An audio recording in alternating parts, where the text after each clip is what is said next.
अब पाइथन को यूज करते हैं जहां पर डेटा इंपॉर्टेंट है, याद रखना ज्यादा डेटा है, ठीक है। तो दुनिया में बहुत सारी चीजें हैं जिसमें डेटा हैंडल होता है, जैसे नेटवर्किंग होगी, आपके पास बायो इंजीनियरिंग, बायो जहां पर मेडिकल लाइन है वहां पर भी यूज होता है पाइथन, ठीक है। ओके, अब जैसा मैंने आपको बताया जावा है ओरेकल का, ओरेकल कंपनी का, जिसका आप सीक्वल भी यूज करते हैं, ठीक है ना भाई। अपने जो उसका डेटाबेस आता है ओरेकल सीक्वल जिसको बोलते हैं, वो भी यूज करते हैं। तो जावा उस चीज का है। तो अब जैसे माइक्रोसॉफ्ट तो हट गया जावा के रास्ते पर, गूगल अभी भी यूज कर रहा है एप्स को, आज से 5-7 साल पहले, ठीक है। अब ओरेकल ने क्या किया, अमेरिका के कोर्ट में जाके केस किया है, किसके खिलाफ? गूगल के खिलाफ, कि गूगल ने जावा को यूज किया और हमें पेमेंट नहीं दे रहा, हमें बीच का जो हिस्सा वो दे नहीं दे रहा। कौन? ओरेकल बोल रहा है। तो गूगल डरने लग गया कि भाई जावा तो हाथ से जाएगी। तो उन्होंने क्या किया, जावा का ही एक कॉपी बनाया जिसको आज हम कोटलिन बोलते हैं, साथ साथ में नोट भी करते ना, कोटलिन। किससे बनी है? जावा से। कोटलिन किसने बनाई है? गूगल ने। क्यों बनाई है? ओरेकल ने किया केस, ठीक है। तो अब पता क्या हो रहा है? अब हो रहा है कोटलिन की मार्केट ऊपर आ रही है, जावा की थोड़ी नीचे गिर रही है, ठीक है। क्यों? गूगल शिफ्ट हो रहा है एंड्रॉइड ऐप विद कोटलिन के लिए, कोटलिन भी जावा जैसी है। समझ में आ गई बात? ठीक है। अब सिनेरियो ये है, तो अब सारी दुनिया कोई पाइथन यूज करता है, ठीक है। कोई यूज करता है जावा यूज करता है बैकएंड के लिए, कोई कोटलिन यूज कर रहा है वेब डेवलपमेंट के अपने जो बैकएंड है उसके लिए यूज कर रहा है, कोई बंदे पीएचपी यूज करते हैं, ठीक है। एक लास्ट फ्रेमवर्क मैं आपको बता रहा हूं, वो लास्ट है, ठीक है। अब गूगल एप्स के लिए किसको यूज कर रहा है? कोटलिन को, ठीक है। अब बात ये है, अब बात जब आप वेब डेवलपमेंट करते हो ना, आपको एक वेब डिजाइनिंग करनी होती है, एक बैकएंड डेवलपमेंट करनी होती है। डिजाइनिंग में कौन सी मेन लैंग्वेज है? जावा। डिजाइनिंग में कौन सी मेन लैंग्वेज है? जावास्क्रिप्ट। तो जावास्क्रिप्ट जो है वो सबसे ज्यादा यूज होने वाली लैंग्वेज है दुनिया के अंदर, क्योंकि इंटरनेट में जहां पर भी वेबसाइट है वहां जावास्क्रिप्ट लगी ही लगी है। Got it? अच्छा, तो अब जावास्क्रिप्ट सबसे मेन है। आप डिजाइनिंग के लिए, हाँ जी मनदीप सिंह जी बताइए, कोई क्वेश्चन है? चैट बॉक्स में लिख दीजिए प्लीज, अगर क्वेश्चन है तो चैट बॉक्स में प्लीज लिख दीजिए, मैं आंसर दे दूंगा कभी, ठीक है। तो जावास्क्रिप्ट यूज हो रही है डिजाइनिंग के लिए, वो भी एक लॉजिकल लैंग्वेज है। बैकएंड के लिए जब पाइथन यूज करोगे, या जावा यूज करोगे, या कोटलिन यूज करो, या पीएचपी, ठीक है। तो ना बहुत सारे बंदे ना गूगल के अंदर काम कर रहे थे, कह रहे यार मेरे को बैकएंड में कोई और लैंग्वेज यूज कर रहा हूँ, जो डिजाइनिंग में और लैंग्वेज, ये जावास्क्रिप्ट जो है ना, ये सिर्फ और सिर्फ किसी ब्राउजर पर ही चल सकती है, इसको डीकोड सिर्फ ब्राउजर कर सकता है, ठीक है। तो क्या है गूगल का ना एक V8 इंजन है, V8 इंजन, ठीक है। तो ना गूगल की टीम ने क्या किया, एक ना सिस्टम बनाया जिसको हम आज नोड जेएस बोलते हैं। क्या बोलते हैं? Node JS. ये प्लीज नोट करिएगा पॉइंट, नोड जेएस, ठीक है।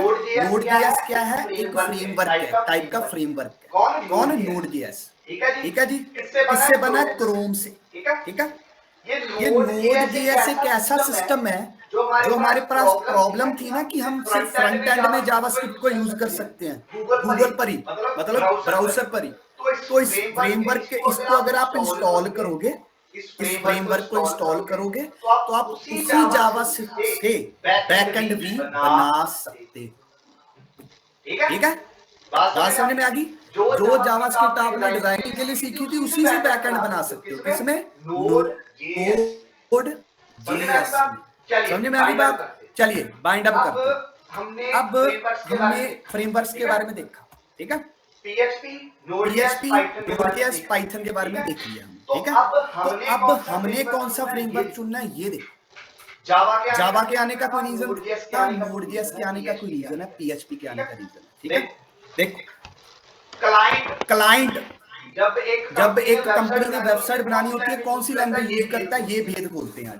अगर तो है बजट सस्ता, अगर तो आप चाहते हो फटाफट वेबसाइट बन जाए, काम हो जाए हमारा, ठीक है, इजी वे में, अगर बजट है छोटा तो जाओ पीएचपी की तरफ, ठीक है। उसका रीजन क्या है? Reason number 1, PHP open source है। आपको जहां पर होस्ट मतलब जो सर्वर मिलते हैं वो जो आप होस्टिंग GoDaddy Amazon पर जो सर्वर लेते हो जहां पर बैकएंड डिप्लॉय करते हो वो सस्ता मिलेगा, ठीक है। तो PHP में क्या है बेसिकली? PHP में सस्ती वेबसाइट बनती है, इसलिए ये मार्केट में इतनी पुरानी होने के बावजूद भी चल रही है। Got it? बात समझ में आ गई? अच्छा, अगर तो करना है सिक्योरिटी रिलेटेड काम, ठीक है, अगर करना है सिक्योरिटी के रिलेटेड काम, मतलब कि सिक्योरिटी हो वेबसाइट में और हार्डवेयर का मेन योग्य हो उसमें। Please note the point, the main thing is hardware. फिर से सुनना, मैं फिर से बोल रहा हूं, अगर आपने करना है सिक्योरिटी रिलेटेड काम, सीरियलाइज हो हमारा डेटा हैक ना हो ऐसा कुछ, और अगर आपका हार्डवेयर की रिसोर्सेज ज्यादा यूज हो रही है, हार्डवेयर मतलब जैसे हार्डवेयर पर जो फाइल होती है, कोई ऐप होती है, आप भी यूज कर रहे हैं, तो जाओ जावा या C#.net, ठीक है। समझ में आ गई बात?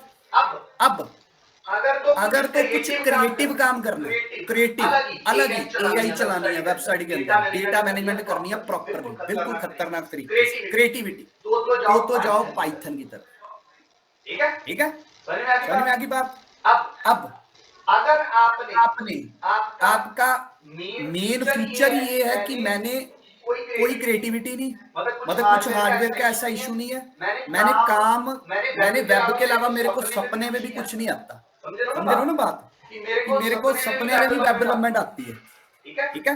मैं वेबसाइट को ही अच्छे से मैनेज करना चाहता हूँ, कि मतलब मेरे को क्या है, मैंने एक ही फोकस रखना है, वेब डेवलपमेंट, आसपास कुछ नहीं है मेरे, ठीक है। तो एक ही सोल्यूशन है उसका, दैट इज Node.js, ठीक है। नंबर 1 रीजन Node.js की पॉपुलैरिटी ऐसे क्यों जा रही है? फर्स्ट रीजन, ये कंट्रोल करता है गूगल, ठीक है।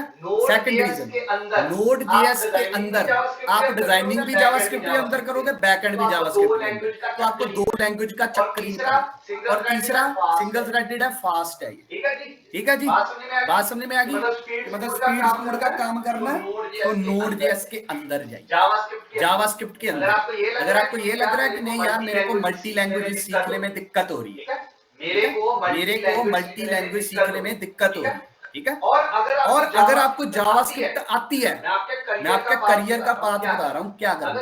अगर आपको जावास्क्रिप्ट आती है, अच्छे से कर लेते हो, तो Node.js के अलावा कहीं मत जाइए, ठीक है। और अगर जावास्क्रिप्ट आपने नहीं की हुई, आप कुछ अलग करना चाहते हो, तो जाइए पाइथन में, ठीक है। बाकी लैंग्वेजेस जो है PHP में जा सकते हो, बेशक जाओ, बट एक चीज का ख्याल रखना, PHP ना काफी हल्का मॉड्यूल है। हल्का मॉड्यूल मतलब कुछ खतरनाक जबरदस्त काम करने के लिए ना आपको थोड़ी परेशानी होती है। PHP इजी भी है, सैलरी रिलेटेड PHP वाले बंदों की कम होती है बाकी, ठीक है, क्योंकि कम्युनिटी बहुत है PHP की, आपको चीजें बहुत मिल जाती है, ठीक है ना। तो अगर आपने ग्रोथ करनी है, जहां तो जाओ Node.js में, जहां तो जाओ पाइथन में, ठीक है। अच्छा, अब मैं .NET का क्यों नहीं, मैं .NET क्यों नहीं रिकमेंड कर रहा? करो, अगर आप प्रोग्रामिंग अच्छे है, मैं तो कहता हूँ सारी लैंग्वेज सीख लो चाहे। .NET में पता क्या है, मैंने आपको बताया .NET है माइक्रोसॉफ्ट का, ठीक है। .NET है माइक्रोसॉफ्ट का। माइक्रोसॉफ्ट की ना एक प्रॉब्लम बहुत है, माइक्रोसॉफ्ट ना कंपटीशन से बहुत डरता है, ठीक है। माइक्रोसॉफ्ट में क्या है, वो क्या करते हैं, जब भी उसको कोई टक्कर में अच्छा ये आ गया तो फटाफट अपनी चीज बदल देते हैं। तो माइक्रोसॉफ्ट जो C#.net है ना, ये .NET के अंदर आगे बहुत सारी चीजें हैं, फ्रेमवर्क, ठीक है। कल ASP का कोई यूज हो रहा था वर्जन, आज .NET का कोई रेजर ब्लेड यूज हो रहा है, ठीक है। कोई फ्रेमवर्क यूज, बस मैं फिनिश कर रहा हूँ, ठीक है। कोई फ्रेमवर्क यूज हो रहा है, मान लो आज आपने C# सीखी, C# में आपने रेजर ब्लेड सीख लिया, मान लो आपने फ्रेमवर्क सीख लिया, तो रेजर ब्लेड के अंदर आके आपने C# सीखी, तो माइक्रोसॉफ्ट क्या करेगा, 6 महीने बाद कोई और फ्रेमवर्क चला देगा, तो सारी दुनिया को उधर शिफ्ट करना पड़ेगा, ठीक है। लैंग्वेज बढ़िया अच्छी चीज बनती है इसकी, ठीक है, बट ये प्रॉब्लम है। जावा का क्या है, जावा हो चुकी है पुरानी, जावा में जबरदस्त वेबसाइट बनती है। अब जावा का मार्केट ऐसे हो रहा है, कोटलिन का ऊपर आ रहा है, बट अभी पता नहीं, हो सकता है कोड में नीचे आना शुरू हो जाए, ठीक है, तो स्टेबल नहीं है। तो आपके पास अब ऑप्शन पता क्या बचती है, आपके पास 3 ऑप्शन बचती है, PHP, नोड, पाइथन, ठीक है, PHP, नोड, पाइथन। समझ में आ गई बात? तो अब इसको भी अगर फिल्टर आउट कर लें और ढंग से, पाइथन में कंपटीशन बहुत है, क्योंकि हम लोगों को ना इंटरनेट पर सर्च करने की आदत बहुत है दुनिया में, ठीक है, हम कोई भी चीज का आंसर ढूंढते हैं, हम इंटरनेट पर जाते हैं ना। आपको करियर गाइडेंस भी चाहिए, अपनी को टॉप लैंग्वेजेस, तो दुनिया पाइथन पाइथन पाइथन पाइथन बोल रही है। पाइथन की जो प्रॉब्लम है कि पाइथन वो भी कर रहा है जिसका आईटी के साथ लेना देना नहीं है, मैकेनिकल वाला भी कर रहा है, होटल मैनेजमेंट वाला भी पाइथन कर रहा है, प्लीज बिलीव मी, यहाँ पर स्टूडेंट आते हैं हमारे पास, बायो वाला भी पाइथन कर रहा है। तो पाइथन के अंदर ना कंपटीशन बहुत हो चुका है, इंटेंस लेवल का। तो जहां पर अपना रिज्यूम भेजते हो कंपनी में, अगर तो रिज्यूम आ रहा है पाइथन का, तो आपको 100 बंदों से कंपटीशन करना पड़ेगा। अगर आ रहा है नोड वगैरह का रिज्यूम आ रहा है, तो आपको 10 बंदों से कंपटीशन करना पड़ता है, क्योंकि ये चीज जो है इंडस्ट्री में जाके पता चलती है नोड वगैरह, ठीक है। तो अगर तो पेशेंस है, प्रोग्रामिंग आती है, पहले भी की हुई है, आप अपने प्रोजेक्ट्स पर फोकस करना चाहते हो, तो भाई पाइथन को सिलेक्ट करो। अगर आप बढ़िया फ्यूचर बनाना चाहते हो वेब डेवलपमेंट में, फिर आप जाओ नोड.js में, क्योंकि आप नोड.js के बाद बड़े आराम से पाइथन में शिफ्ट हो सकते हैं, ठीक है। बात समझ में आ गई? This is your career guidance, okay. ये आपको मैंने बता दिया। एंड ये कुछ ग्राफ है, आजकल जो लैंग्वेज चल रही है, HTML CSS को यूज हो ही होगी सभी, जावास्क्रिप्ट सबसे ज्यादा यूज हो रही है, और दुनिया में पाइथन की पोजीशन ही है। ये स्टैक ओवरफ्लो का सर्वे है, ठीक है ना, कौन सी लैंग्वेज नोड.js ऊपर जा रही है, बाकी लैंग्वेज नीचे नीचे, ठीक है जी। बात समझ में आ गई, ठीक है। अब कई बंदों का होता है, अब एक चीज मिस हो गई है, जैसे मैंने बैकएंड के बारे में बताया, तो जैसे क्या बेसिकली, जैसे मैंने आपको बताया ना, फ्रेमवर्क का जन्म कब होता है, जब कंपटीशन होता है। अच्छा, कईयों का है कि मैंने सर डिजाइनिंग की तरफ जाना है, मेरे को डिजाइनिंग का बताओ बढ़िया सा, मेरे को बैकएंड का कुछ नहीं है। So the thing is, designing की बस एक चीज है, डिजाइनिंग में क्या है, आपको अगर आप डिजाइनिंग में आगे बढ़ना चाहते हो, तो ना क्या है बेसिकली, जैसे ना आप कोई क्रिएटिव वेबसाइट देखते हो, जितनी ज्यादा क्रिएटिव होगी उतना ज्यादा कॉम्प्लेक्स कोड होगा जावास्क्रिप्ट का। तो जब वेबसाइट ज्यादा होगी, कॉम्प्लेक्सिटी बढ़ गई, तो जावास्क्रिप्ट को मेंटेन करना मुश्किल हो गया। तो फेसबुक ने ना एक लाइब्रेरी बनाई है जावास्क्रिप्ट की, जिसको हम बोलते हैं React.js, ठीक है, React.js धूम मचाई हुई है पूरी दुनिया में, ठीक है ना। React.js के अंदर क्या है बेसिकली, आप जावास्क्रिप्ट को ही, मतलब जावास्क्रिप्ट ही है वो एक तरह की अलग फॉर्म है जावास्क्रिप्ट की, ठीक है, जिसमें आप कंपोनेंट्स के साथ डील करते हो। उसमें क्या होता है, आपको कोई भी चीज बनानी ना, आप टुकड़ों में बनाते हो, तो उनको हैंडल करना बड़ा इजी है। तो अगर आपको एडवांस वेब डिजाइनिंग में जाना है, तो आप React.js कर सकते हो, ठीक है। और दुनिया में सबसे ज्यादा जो बढ़िया कॉम्बो यूज होता है, वो होता है फ्रंट एंड बनाओ React में और बैक एंड बनाओ Node.js। तो मतलब एडवांस से एडवांस काम भी जावास्क्रिप्ट से करो, बैक एंड भी जावास्क्रिप्ट से, ठीक है। Node.js से बैक एंड बनाया, React से आपने फ्रंट एंड बना दिया, ठीक है जी। तो ये जो कॉम्बो बनता है, ये बेस्ट कॉम्बो है। आप इंस्टाग्राम चलाओ, ज़ोमैटो, स्विगी, कुछ भी चलाओ, हर एक चीज में React लगी हुई है, React एंड Node, हर एक चीज में यूज हो रही है। हर एक चीज, कोई वेबसाइट ओपन करो, उसमें छोटा से छोटा पार्ट React का होगा ही होगा, ठीक है। समझ में आ गई बात? ये चीज, और पाइथन भी कर सकते हो अगर आप कंपटीशन से घबराते नहीं हो, ठीक है। आप कुछ क्रिएटिव चीज करना चाहते हो, ठीक है जी। And last but not the least, ठीक है, वो ये है कि अब Node.js या React करने का एक और फायदा है जो बड़ा कमाल का है, जो दुनिया देखती नहीं है। वो ये है कि अगर आप React.js एडवांस वेब डिजाइनिंग करते हो ना, तो उसके बाद आप React.js के बाद एक और फ्रेमवर्क होता है React Native, React.js website development के लिए, वेब डिजाइनिंग के लिए। और अगर वही डिजाइनिंग आपने ऐप में लगानी है, तो उसका एक फ्रेमवर्क है React Native। मतलब वही डिजाइनिंग आपने ऐप के लिए करनी है, तो आप React Native में करो, ठीक है, React के थ्रू वहां जा सकते और रिएक्ट नेटिव का फायदा क्या है? रिएक्ट से आप नेटिव से आप मैक की ऐप भी बना सकते हो, आप एंड्रॉइड की बना सकते हो, आप लाइनक्स की बना सकते हो, हाइब्रिड एप्लीकेशन। अब जो जमाना चल रहा है वेब पॉइंट 3.0 का, अभी इस साल, पिछले साल, उससे पिछले साल, अभी जो लेटेस्ट ईयर है, ये जमाना चल रहा है हाइब्रिड ऐप डेवलपमेंट का, हाइब्रिड की जोन। वो जमाना गया जब आप मैक की चीजें बनाने के लिए स्विफ्ट यूज करते थे, एंड्रॉइड बनाने के लिए जावा यूज करते थे, होती थी ना। अब यूज होती है नेटिव, रिएक्ट नेटिव, जो कि रिएक्ट जेएस का हिस्सा, ठीक है, वो यूज होती है हाइब्रिड ऐप के लिए। तो दुनिया सारी हाइब्रिड ऐप की तरफ बढ़ रही है कि एक कोड लिखा उसको कहीं पर चला, ठीक है। इसलिए नोड रिएक्ट वगैरह करने का फायदा है। रिएक्ट को आप पाइथन के साथ भी कर सकते हो, पीएचपी के साथ भी कर सकते हो, बट जो बढ़िया काम होगा वो नोड जेएस के साथ। ठीक है जी, क्लियर, ठीक है जी। तो फिनिश करते हैं अपने लेक्चर को। बेसिकली हमारी एक दूसरी कंपनी भी है, सेनवर्क्स, ठीक है। हम बेसिकली कोई प्रोडक्ट बनाते हैं, ये हमारे बेसिकली स्वराज वगैरह के प्रोडक्ट है। हमारा पहला प्रोडक्ट लॉन्च हुआ था, हमने इंडियन आर्मी के लिए बुलेट वेलोसिटी मेजरमेंट सिस्टम बनाया था शेडोग्राफी से।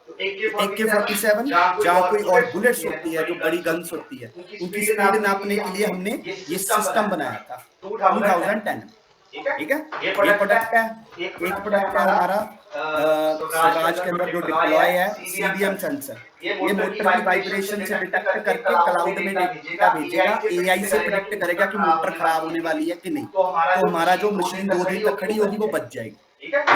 और आगे जो ट्रैक्टर्स वगैरह होते हैं स्वराज के, उनके water consumption, PNG meter, water level, company में कौन क्या कर रहा है, सारा डेटा वेब के थ्रू रिएक्ट नेटिव में बनाई है ये ऐप, इसके थ्रू क्लाउड के अंदर सारा डेटा पहुंचाना है, ठीक है।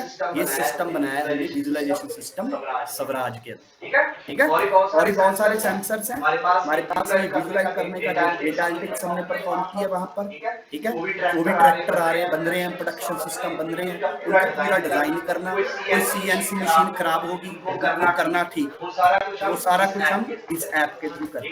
कितने ट्रैक्टर बने, असेंबली लाइन की जितने मॉनिटरिंग सिस्टम है हमने बनाई हुई है वहाँ। एक फर्नेस बार टेम्परेचर मॉनिटरिंग है, ये ना एक लोहे की तार होती है फर्नेस बस बार, जिसमें 1000 2,000 वोल्ट करंट जाता है। तो इसका भी टेम्परेचर नापना बड़ा मुश्किल है। ये हमारा एक पेटेंट है, नॉन कॉन्टैक्ट टेम्परेचर सेंसर, जो हमने बनाया है, ये बिना तार को छुए इसका टेम्परेचर नोट कर लेगा लेजर प्रोडक्ट से, ठीक है जी। Measurement cloud based projects, IQ switch, मतलब वही अगर कोई हादसा हो गया तो स्विच को बंद करना है, लाल रंग के स्विच को, वो अपने आप सारे शट डाउन कर देगा, इमरजेंसी स्विच, ठीक है जी। तो ये हमारी स्मार्ट लाइट है, डैशबोर्ड वाईफाई बेस अपने आप ऑन होगी, ठीक है। तो ये सारे हमारे प्रोडक्ट हैं, ठीक है जी। तो हम जो जहां पर नॉलेज देते हैं बेसिकली इंडस्ट्री की नॉलेज, ठीक है जी। डाउट, हाँ जी, समझ में आ गई बात। अब मेरे को ये बताइए कि आपको मैंने जो बताया है बेसिकली वेब डेवलपमेंट के बारे में बता दिया, बैंक अपने जो बैक एंड है उसके बारे में बता दिया, और ये बता दिया कि दुनिया में क्या चल रहा है और आपको क्या सेलेक्ट करना है, और आपको क्या सकते हैं, ठीक है। प्रोग्रामिंग का मैंने सारी आपको डिटेल बताई है, आपके हाथ में है, आप अपने फ्यूचर को कैसे देखें। एनी अदर गाइडेंस, ठीक है, कोई भी future related, non web related, robotics के रिलेटेड, डेटा साइंस, AI के रिलेटेड, कुछ भी आप पूछना चाहते हो, आप इस मेल ID पर, इस नंबर पर कॉन्टैक्ट कर सकते हो। माय नेम इज मनिंदर, ठीक है। एनी क्वेश्चन, कोई भी क्वेश्चन है कैरियर के बारे में पूछ सकते हो, फॉरेन रिलेटेड हो, बाहर क्या चल रहा है उसके बारे में पूछ सकते हो। Any query? Read to answer now. Question ही पूछते यार आप, क्वेश्चन ही हो आपके पास, मैसेज बॉक्स में लिख दीजिए।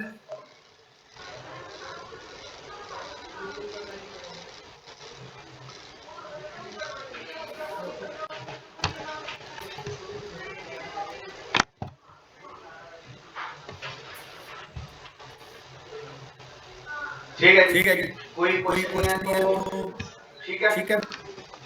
अगर कोई क्वेश्चन हुआ तो एक्सेप्ट कर सकते हैं। एनी कोई प्रोग्राम चाहे कोई लैंग्वेज पढ़ी नहीं है, लॉजिकली समझ में आता क्या सोल्यूशन है, औखी लगती है लैंग्वेज से क्या करना है, नॉन कोडिंग की कोई गाइडेंस चाहिए, अगर कोडिंग में जाने नहीं है, रहना कंप्यूटर में, आप इस नंबर पर कॉल कर सकते हैं, ठीक है? एनी, ठीक है जी?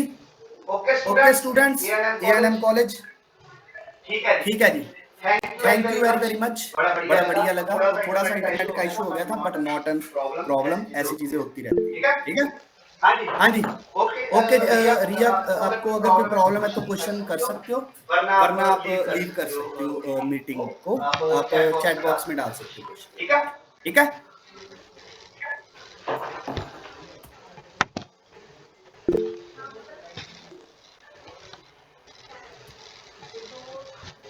ठीक है जी।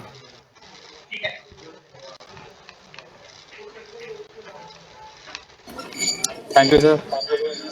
ओके जी, thank you very very much, thank you, welcome. Okay जी, बाय।